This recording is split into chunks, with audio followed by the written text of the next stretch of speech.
Okay. Good and bad. Third one today, because I'm feeling up to it, so push them out while I can. Dying Light. Now, this game, I'm going to lump it in with Dead Island. And Dead Island Riptide, because they are made by the same people and they're kind of the same game. Excluding obviously the fact that one's older than the other, and this one has a lot more features than Dead Islands do. But like the core mechanic of being first person, correct first person, all that sort of stuff it's all there. Dead Island has the 4 playable characters which you can choose between, or 5 if you get Riptide's extra character. Whereas Dying Light, it's the main character and that's it. You don't get to choose anyone else. You get to edit what he looks like, sort of, with outfits. The parkour is not present in the Dead Islands, but in Dying Light, the parkour is it's probably one of the better parkours in any game. I'll quickly, while I'm at a stash, I will show you what I mean by the outfits. Where's the stash? Oh, there it is. If you go to outfits, that is the current character I am. It's the Bill character out of Left 4 Dead. Then obviously you got the Badlands Raider outfit. And if you go across to there, you got that particular bloke. What's his name? Dallin. Then Jern. And then Khalil. They're slight variations of the same guy, you know, pale skin, shaved, ginger hair, pale skin, bald, dark skin, dark shaved hair. So it's like, if you want to choose one of them. Then you got your Crane, which is your main character. So they are all the same guy, just different outfits, different setups and stuff like that. There's no benefits or disadvantages of having any particular outfit. It's purely so that if you're playing with friends, you can differentiate between each other. The stash itself, if I go in here, the stash which is on the right hand side, oops, wrong button, wrong button, there we go. That stash, I believe, is technically infinite, so you can stick as much as you can in there. Your inventory, however, has a certain number of allocation that you can do, so you can only carry a certain amount of stuff before it's like, ooh, you're too full, we can't fit anymore. I can't remember what the number is, but it tells you. You'll get to the point that you can't pick any, you're full. Crafting. I think that's technically should come outside for that.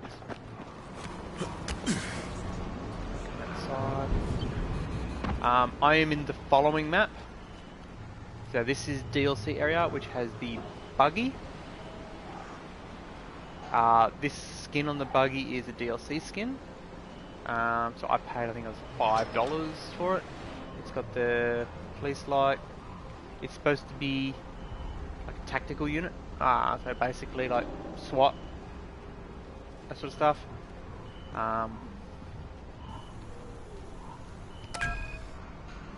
It comes with all the bells and whistles, you know, UV light, that sort of stuff, electric cage.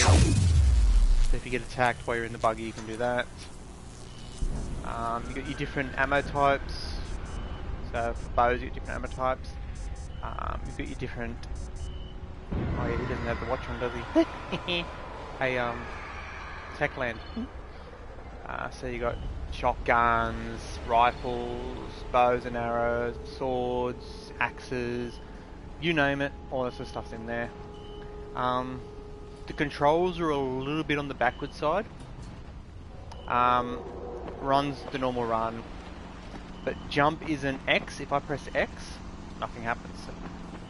So yeah, jumping is an X. Jumping is the right shoulder button. So you just got to take that into account when you're playing.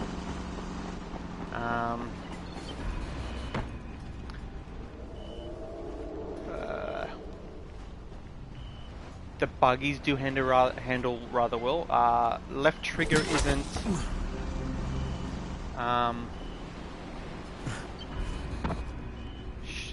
aim down sight. So if you left trigger it, you literally, if you've got the grappling hook equipped, your secondary one, the slot that's on the left, which I've currently got grappling hook, I'll change it to just say like flashlight. It'll be flashlight. To aim, you've got to click in on the right stick, so R3. I don't like that, but you know, whatever. It doesn't have the option in here to go into here. You can't map exactly what you want to do, which is kind of sucky. Bethesda, they've nailed that down. Almost every single one of their games, you can change your controller layout to exactly how you like it, which in my opinion is the way every game developer should do it. The first person, when you're looking at it, you see your character. It's actually true first person. CD Projekt. So whatever skin you're using, you will see that skin when you look down. Other players will see that skin as well.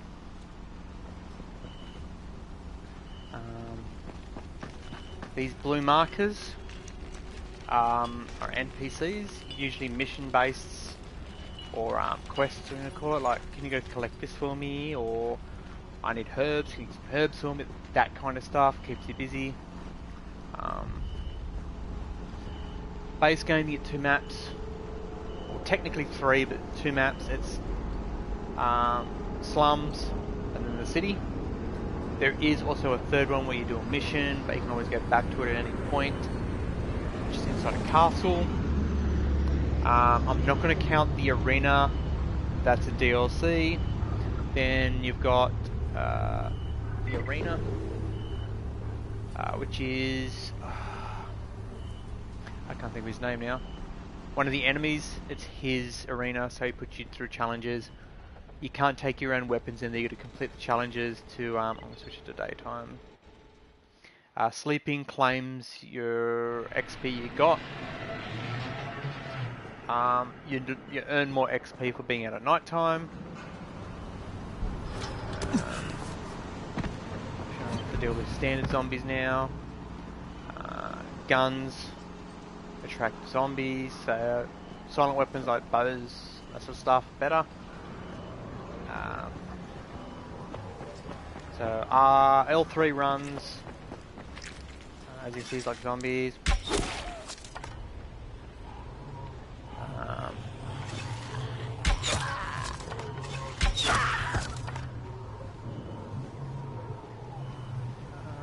Can loot the bodies.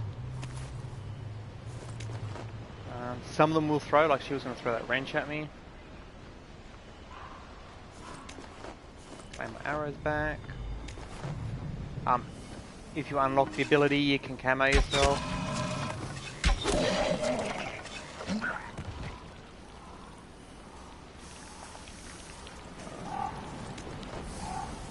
Just for a quick tip, if people are playing the game and like they know all about it, if you've got your bow and you've drawn your weapon like that, if you just tap triangle or Y, you cancel your draw. So you don't have to shoot and waste your arrow. Almost, well, I say almost, most of the interiors are enterable in some aspect, whether it be the attic or whatever. So that's a good. The parkour is really good. Again, it's right shoulder to climb or parkour or jump, when you call it. If you're running and you push circle, you do a slide. If you've got it unlocked. I can hear him, where is he? That was a big guy, where is he? Oh, there he is.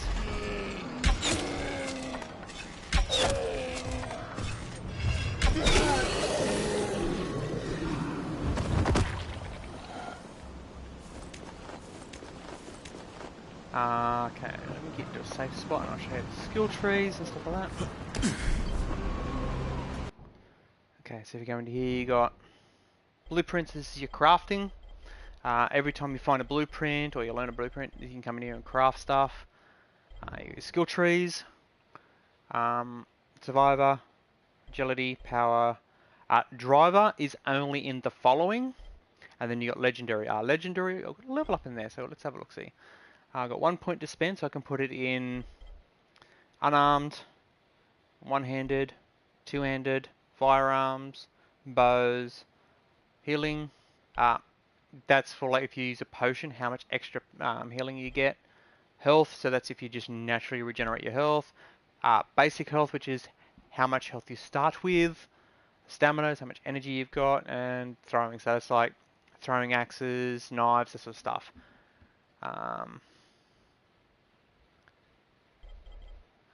Next outfit at level 25, and I'm at 13.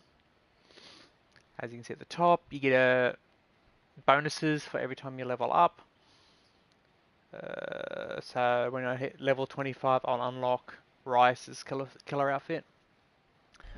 There's the rank. As you progress through the story and stuff like that, you'll earn ranks in here.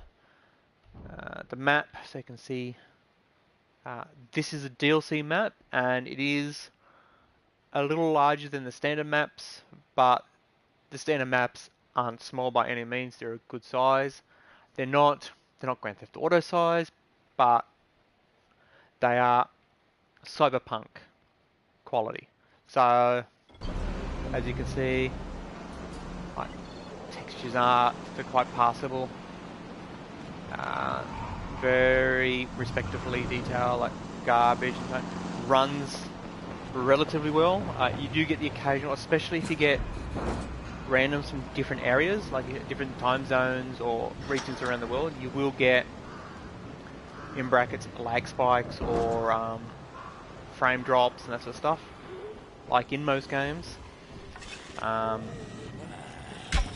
It can get pretty bad, especially from other sides of the planet. So like if an American's playing with Oceanic, you'll notice that you're in a different region character's world. That was a miss. I'll stop dodging it, will you? Get what arrows I can back. You can craft them. Oh my god, stop changing weapons. Ammo types. Okay. The canisters on the back of them, if you hit them, they do explode. So don't do it. Okay. Back. The gore is quite good. As you saw, a nice amount of gore.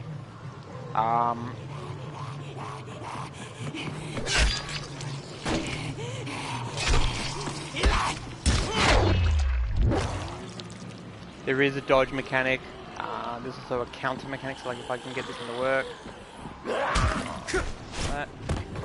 I was a little slow on the uptake with that one, but take and toss them aside.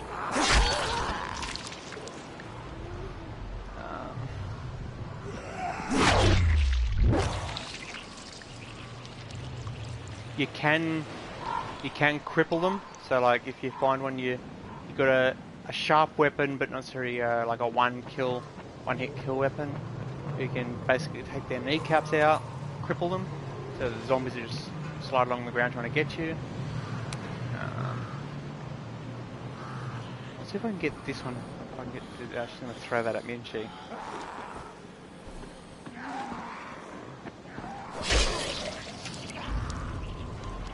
Yep. There it goes. Okay, so if I can run down. Far out. What's your lunge for? There is an auto lock mechanic you can turn off, light, or standard. If you've got it off, you have to completely manually aim at whatever you're attacking. If it's on light, which is where I have it, it doesn't automatically snap to a zombie, but if you're...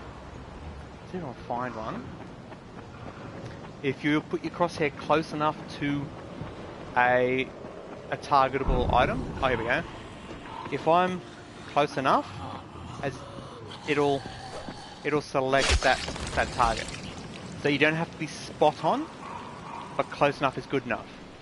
And obviously, if you have it on the heavy or assisted, it will snap. It'll aim to the target. It's usually with like guns. So if you aim, as you saw, like if I aim slightly off, it snaps to it. But if I aim way off, it doesn't snap to it. There is one where if you aim further away, it will still snap to the target. Track some of those. Volatile, technically volatiles? I don't believe they're technically called volatiles.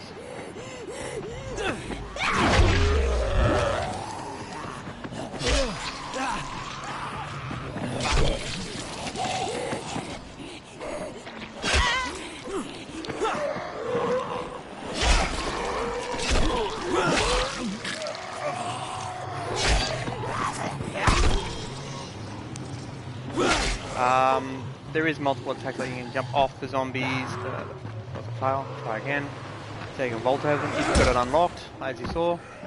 So there is a good amount of parkour challengey stuff, like here we go.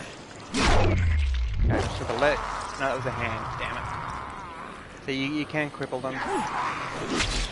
Missed. That was the other arm, wasn't it? Yep. Okay.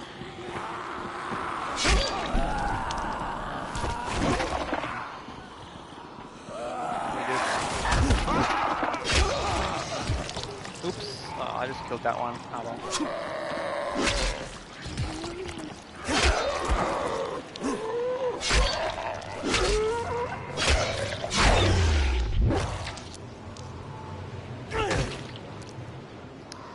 Let's see if I can find another one. I want to get one crippled so I can show you the crippling. So if I crouch... Oh, there we go. Did that work? No, didn't work. Try again. Stay on the ground.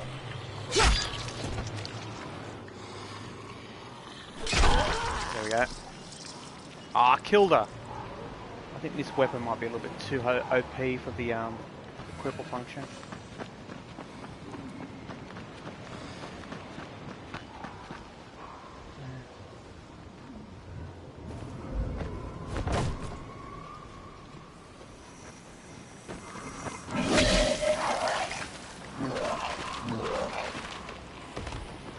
Down. Oh, there we go. Yep, there we go, we got one. So she's now only got the 1 foot, so she won't stand up, but I can... So I can toy with it. She can still grab me on the foot, and you know, ankle biter. But at least now she's no major threat.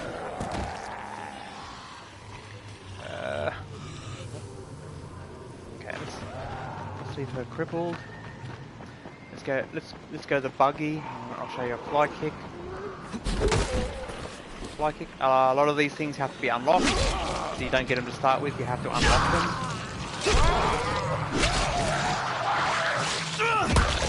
He just transforms into a volatile, I suppose you call it. Okay. Yeah. Let's grab the car. Again, base game. If you don't have the DLC of the following, you don't get the buggies. Square to get in. Left hand side is your basically your mechanicals. Right hand side is your maintenance. All that. So your fuel and the vehicles, abilities, that and that. They're in there. Handling, very good. I wouldn't say it's simulation, but it's definitely not arcadey.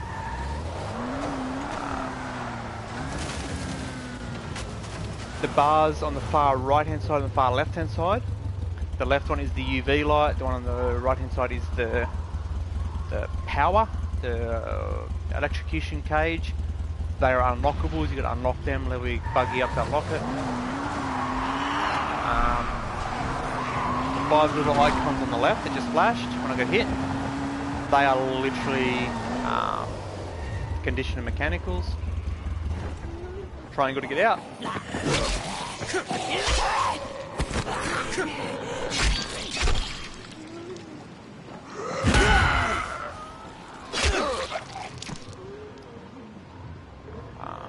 charge attack I'm doing where I run at them across my arms. That's another ability to unlock.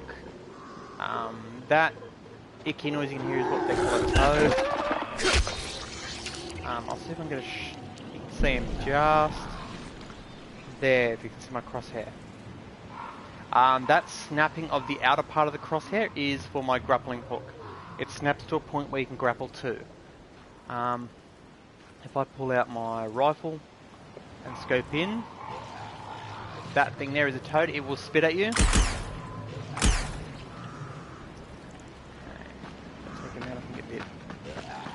No, it did not. He got straight back up again. Yeah, that's fine. I'll give you a look at him. A rather gross, they're horrible. They will continually walk at you, like spit at you, and it's not just a simple like a little bit of wipe your face. It's like a buttload of golly in your face. It's like you don't want that happening.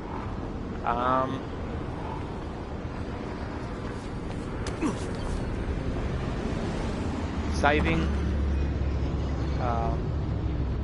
you can either sleep. It does auto save at certain intervals. If you lose your buggy in the following, you can come to the usual spots and use the radios to recall your vehicle. Jobs and stuff like that usually come on like these type of bulletin boards, or there's dartboards where is it? This spot. There it is there. So you can do bounties. So there's plenty to do in the world.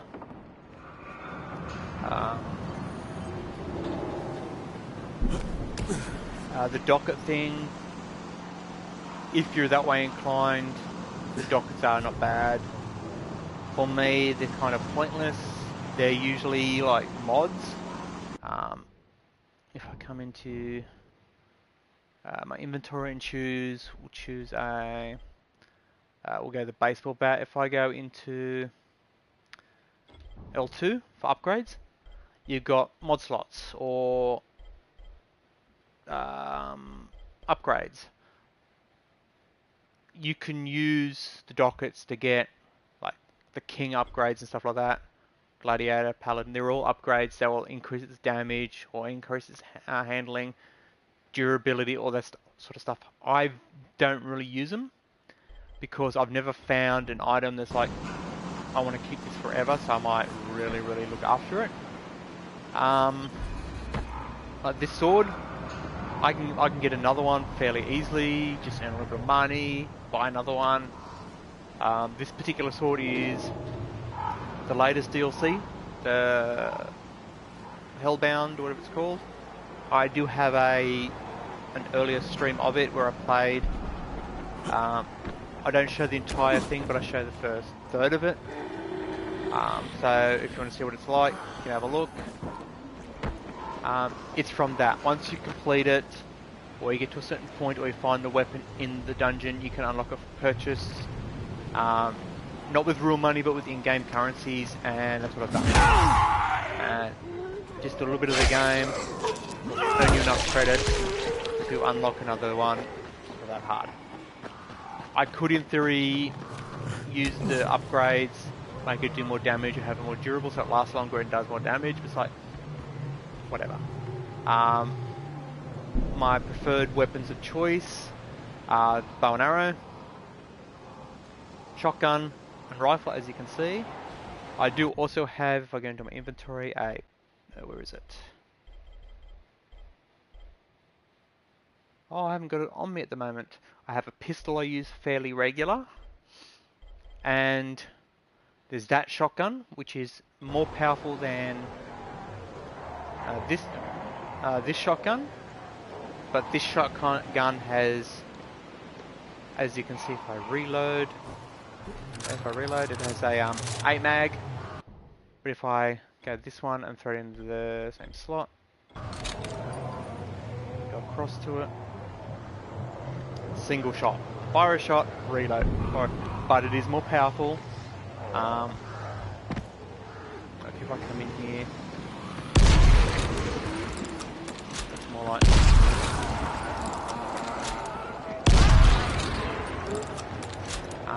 It's not always a one-hit kill. Hence the reason why I have the other one out.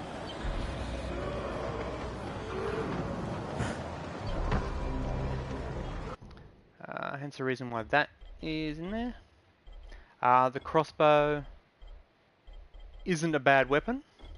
But again, it's the same as the bow, just that I prefer the bow, 'cause I don't know, it's my choice. Crossbow and two. Down sights. That was a miss. Right the point. Nothing's better than anything else. They're all about the same. It's on, as you can see, if you look down the bottom right, it tells you its firepower, its accuracy, rate of fire, and that sort of stuff. The value and the upgrades and the repairs, things do lose their durability. I'm going to pull out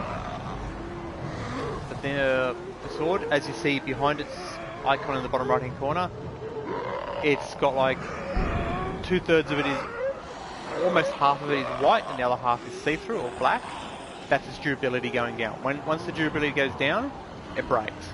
You can repair it. I'll just repair it for you. There you go. Now it's fully repaired. You only get a certain number of repairs per item. And if you look just to the left of its icon, there's two. There's 99 with like a cog. That's scrap or spare parts, we're going to call it. That's how many pieces you've got to repair. The number above it, which is, so you can see it. The number 3, the thing, that's how many repairs that item has before you can no longer repair it. That's what I don't really get into the whole upgrading and repairing, because if you repaired it, like this one has 4 repairs, now it has 3. If I use them up, I can no longer repair it, and if it breaks, I lose it. It's gone. And then any mods it had on it, I will lose. So I don't bother with it. Can I get my bolt back, please? Thank you. Ouch. I know you're going to do that.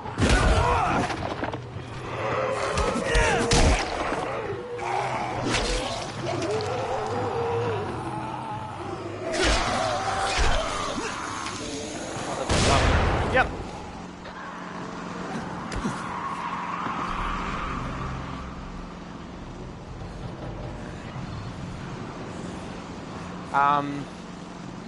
Then at night time, all these, if I sleep, so let's show you at night time. The bigger baddies at night time are UV allergic, I suppose you can say. So UV lights will weaken them and actually damage them. So that's the toilet, don't want to go there, we'll go to the window. These lights here, UV. So that's why at night time this is handy. These standard ones here, there's nothing special about them. Like UV doesn't do anything with them. So they're just normal ones. But if you get one of the bigger baddie guys, so we go over the back.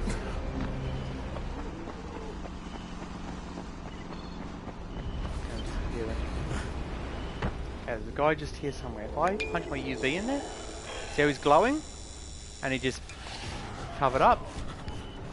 That's because he's, as you see, he's UV. I want to say it kills them, but they're allergic to it. They do spit. Also, I want to trigger it. Just end of the edge. They spit. Which kind of spit is he? This one spit. Buddy, spit at me. Yeah, if they can't get to you, they will spit at you. They don't seem to want to do it. Buddy, spit. I'm wondering if it's because I'm inside the thing.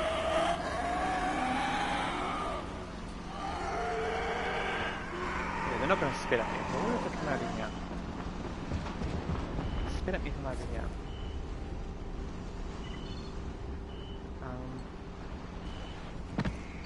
I know if you get on top of one of, like, for example, this sign here, if I can get the character to climb up there.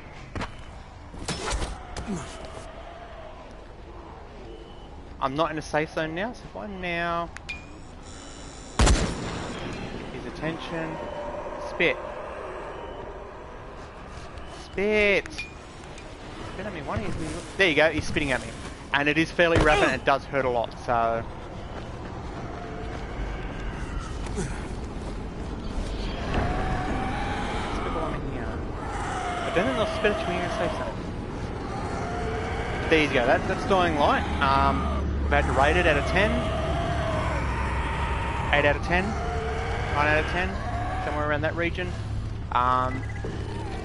Again, it does have issues, like all games do, but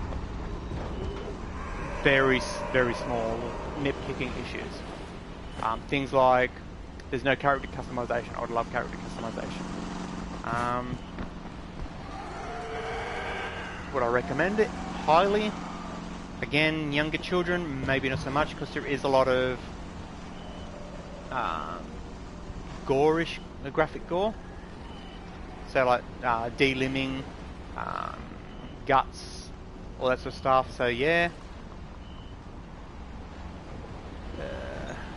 the standard game, if you do not get the Dying Light edition, you don't get the buggy and you don't get this map. You just get the original. But that is more than enough to keep you busy for a decent length of time, and you can play up to 4 players.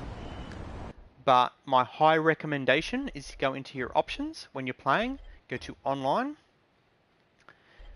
The zombie invasion, turn that off if you want to enjoy the playthrough with friends and stuff like that, because people have a tendency to just sit as the zombie invasion guy, and they will just choose low levels or people that are at spots in the... They'll check whereabouts in the story are. Oh, he's only at the beginning of the story, he won't have many good weapons, we'll invade him. And they've got a tendency to do that. But excluding that, if you get a decent invader at a decent point, it can be a challenge. Me personally, I don't find them challenging because I know how the invader works. Because when the game first came out, I got early access to the invader, so that's all I played when it first came out. I didn't actually invade anyone to actually beat them. I was always invading them to let them win, but I wouldn't make it a walk in the park. I wouldn't go, okay, I'll just stand back and let them win. What you've got to do as an invader is pretty much not let them destroy your nests. You have a certain number of nests. You might have 3 or 4 clusters, and each cluster has like 3 or 4 actual, like, I suppose not eggs. They're not eggs. They're more like melted zombies. The standard players have to destroy them, and you have to protect them. However, the defenders, the survivors, the 4 of them, they only have a certain number of lives. Whereas you, as the invader, you get unlimited lives. So they can kill you and you can just instantly respawn. Which is the reason why I say turn it off. Because even if you're good enough and you're by yourself to continually kill the invader, you've got to kill the invader, and then when it respawns, hope that he respawns far enough away that you've got time to destroy one of the nests before he gets back to you, so you can kill him again, rinse and repeat until all the nests are gone. Every time he kills you, you lose a life, but every time you kill him, he gets no penalty. He just respawns. Though that's the issue I find with the invader. If the invader only had a certain number of lives as well, it would be so much better. Even if it's double what the survivors have, so he gets more leeway, but it's just like the fact that he's got unlimited spawns. It's a little... If you've got a full lobby of 4 people and you get invaded, it's fine, because 2 can attack and 2 can defend. But if you're by yourself, or you and one friend are playing, it can be tiresome. So yeah, that is my recommendation. Go into the online options, and turn zombie invasion off. You can set it to friends only, LAN is local area network, obviously. Private means it's just you. You have to invite them, and then obviously public, anyone can join. Allow human co-ops. Self-explanatory. Frequency of co-op competitions. That's things like if you're going to a certain point. If you're like going from A to B and it's a race, you can activate it and have a challenge. Vehicle sharing means my buggy. Anyone can drive that buggy if it's turned on. If it's turned off, only I can drive that buggy. Same with refueling it and repairing it. Anyone can repair it, anyone can refuel it, because I've got sharing turned on. I do that so that if I'm in with randoms and they've only just started the game, their buggy is an upgrade, I can say, here, you want to drive my buggy, it's upgraded. What I'm going to call it, there's Dying Light. Again, 9 out of 10, 8 out of 10. I highly recommend it. So that's 3 good and bads I've done today. I will catch you next time. Take care of yourselves and stay out of trouble.